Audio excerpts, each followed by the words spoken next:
Hai,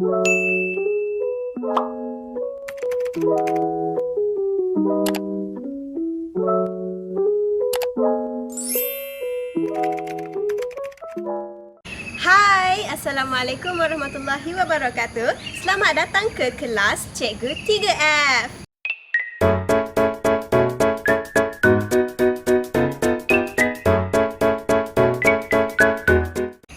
Bagi pembelajaran kita pada hari ini, cikgu akan mengajarkan tentang salah satu bab di bawah sains tingkatan 3 iaitu rangsangan dan tindak balas. Okey, jadi untuk hari ini kita akan fokuskan kepada 3 subtopik utama iaitu struktur mata, mekanisme penglihatan serta kecacatan dan cara untuk mengatasinya. Baiklah, untuk pembelajaran kita yang pertama pada hari ini, jom kita saksikan struktur mata yang ada di sebelah sini.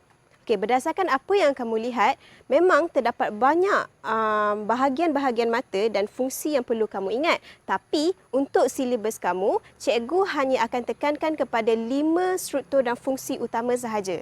Jadi jom kita ke bahagian yang seterusnya. Okey, sekarang jom kita ke bahagian depan mata. Untuk bahagian depan mata, kita ada kornea di mana bahagian ini akan memfokuskan, akan menyerap cahaya untuk dibiaskan ke dalam mata. Seterusnya, kita ada pupil ataupun dikenali sebagai anak mata. Baiklah, cikgu ada satu soalan untuk kamu semua. Anak mata ni kan sebenarnya bahagian yang hitam ke putih? Okey, kepada sesiapa yang menjawab hitam, betul. Okey, anak mata ialah bahagian hitam di mana dia akan mengawal kadar kemasukan cahaya. Okey, cara macam mana dia kawal? Dengan dia mengembang ataupun mengecut berdasarkan kapasiti cahaya yang ada di sekeliling. Okey, seterusnya kita akan ke bahagian ketiga yang di hadapan mata yang dikenali sebagai kanta mata. Jadi kanta mata ni fungsi dia adalah untuk membiaskan cahaya ke dalam mata. Baiklah, kita ke bahagian belakang mata pula. Kita ada retina dan juga saraf optik. Okay, retina adalah antara bahagian yang terpenting dalam struktur mata kita di mana di sinilah imej yang masuk ataupun cahaya yang masuk ke dalam mata kita dan imej terbentuk secara songsang pada bahagian ini. Jadi kalau retina tak berfungsi dengan baik, seseorang tu mungkin boleh dikira sebagai buta. Dan seterusnya, kita ada saraf optik. Saraf optik ialah bahagian yang menerima rangsangan daripada retina. Okey, seperti yang cikgu katakan tadi, retina ialah bahagian di mana imej terbentuk secara songsang. Jadi imej ni adalah satu rangsangan yang akan diserap oleh saraf optik dan dihantar ke otak supaya supaya otak kita mentafsirkan imej tu sebagai benda apa. Okey, faham ya semua? Okey, settle tentang struktur mata. Okey, kita akan pergi kepada mekanisme penglihatan.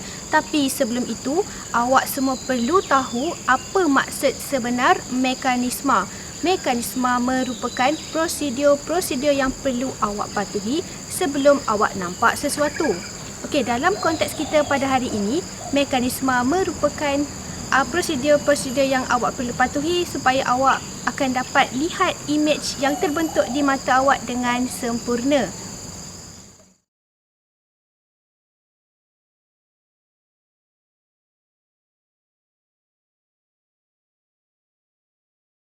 Awak semua perlu tahu bahawa setiap permukaan objek yang kita lihat memantulkan cahaya.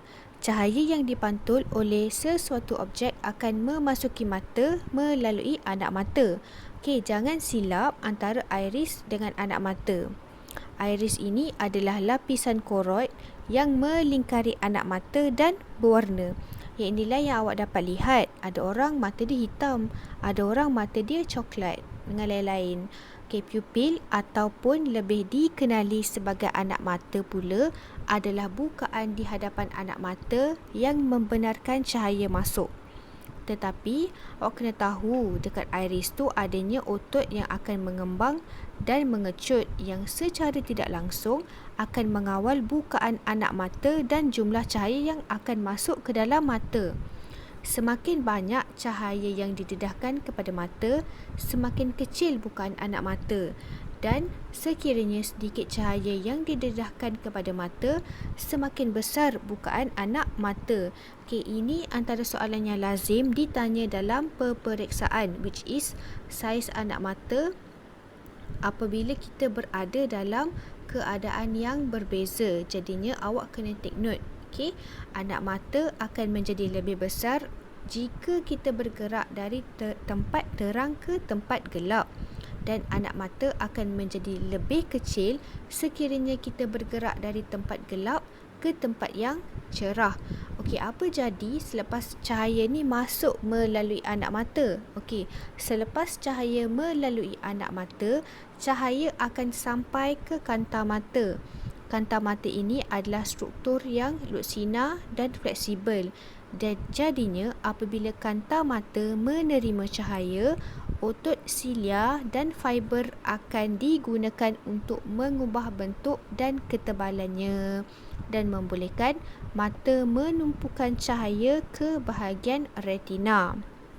Okey, sebenarnya fungsi ini yang akan memberi kita keupayaan untuk menukar fokus mata kita. Sebab apabila barang tu jauh, barang yang kita tengok tu jauh, dia akan berubah dia punya fokus. Maksudnya ketebalan dengan bentuk kanta mata tu akan berubah. Jadinya jarak antara barang dengan kita tu akan memainkan peranan lah kepada bentuk dan ketebalan kanta. Okey, itu kisah tentang kanta mata. Okey, selepas cahaya tu keluar di bahagian belakang kanta menerusi bahan yang seperti gel di tengah mata yang dipanggil sebagai gelemaka. Okey, gelemaka ni akan membiaskan cahaya dan menumpukan cahaya kepada titik fokus di permukaan retina. Retina adalah bahagian mata yang serupa dengan filem dalam kamera. Retina ni sangat sensitif dan peka kepada cahaya kerana ia dipenuhi oleh berjuta-juta sel reseptor yang menangkap sinar cahaya dan menukarkannya kepada impuls elektrik dan menghantarnya melalui sistem gentian saraf ke saraf optik.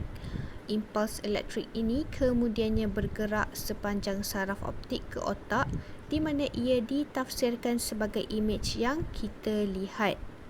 Okey, tapi saya nak ingatkan, imej yang terbentuk dekat retina tu sebenarnya adalah imej yang terbalik. Tetapi apabila impuls saraf yang dihantar ke otak ditafsirkan, imej yang otak kita tafsir adalah tegak. Contohnya, apabila kita tengok satu barang tu, kita nampak tegak. Tapi dekat retina kita dia akan jadi terbalik. Dan sampai ke otak pula, otak akan tafsir benda tu sebagai apa yang kita nampak ni lah. Kita nampak dia tegak.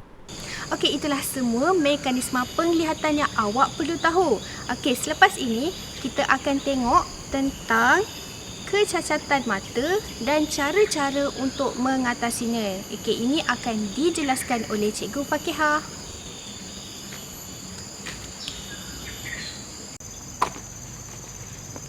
Seperti yang kita tahu, dalam dunia ini tidak semua yang sempurna. Terdapat beberapa kecacatan penglihatan dan penglihatan di seluruh dunia. Jadi di sini cikgu akan highlightkan 3 kecacatan penglihatan atau kecacatan mata yang ada dan cara untuk membetulkannya. Kecacatan penglihatan yang pertama ialah rabun jauh. Rabun jauh ialah situasi di mana seseorang itu tidak dapat melihat objek yang jauh dengan jelas. Objek yang jauh kelihatan kabur kerana imej difokuskan di hadapan retina mata. Salah satu sebab kenapa rabun jauh ini berlaku adalah disebabkan kanta mata terlalu tebal ataupun berbola mata terlalu panjang. Salah satu cara untuk membetulkan rabun jauh ialah dengan menggunakan kanta cekung. Baiklah kelas, untuk kecacatan mata yang kedua ialah rabun dekat. Rabun dekat ialah situasi di mana seseorang itu tidak dapat melihat objek yang dekat dengan jelas. Objek yang dekat dikatakan kabur kerana imej itu difokuskan di belakang retina. Salah satu sebab kenapa rabun dekat boleh berlaku adalah disebabkan kanta mata yang terlalu nipis atau berbola mata yang terlalu pendek. untuk pengetahuan semua, cara untuk membetulkan rabun dekat adalah dengan menggunakan kantai cembung. Baiklah, kecacatan penglihatan yang terakhir yang kita akan bincangkan ialah astigmatism. Apakah itu astigmatism? Astigmatism adalah keadaan di mana seseorang itu melihat sebahagian objek dengan jelas berbanding dengan bahagian yang lain. Jadi, apakah yang menyebabkan astigmatism ini berlaku? Astigmatism berlaku disebabkan permukaan di lengkungan kornea ataupun kanta yang tidak sekata. Jadi, macam mana untuk membetulkan astigmatism ini? Astigmatism boleh dibetulkan dengan menggunakan kanta silinder. Kesimpulannya, anda telah belajar 5 struktur mata yang utama dan seterusnya anda juga telah belajar tentang mekanisme penglihatan dan akhir sekali melalui video ini anda telah belajar 3 kecacatan mata iaitu rabun jauh, rabun dekat dan astigmatism serta cara untuk membetulkannya. Sekian, terima kasih.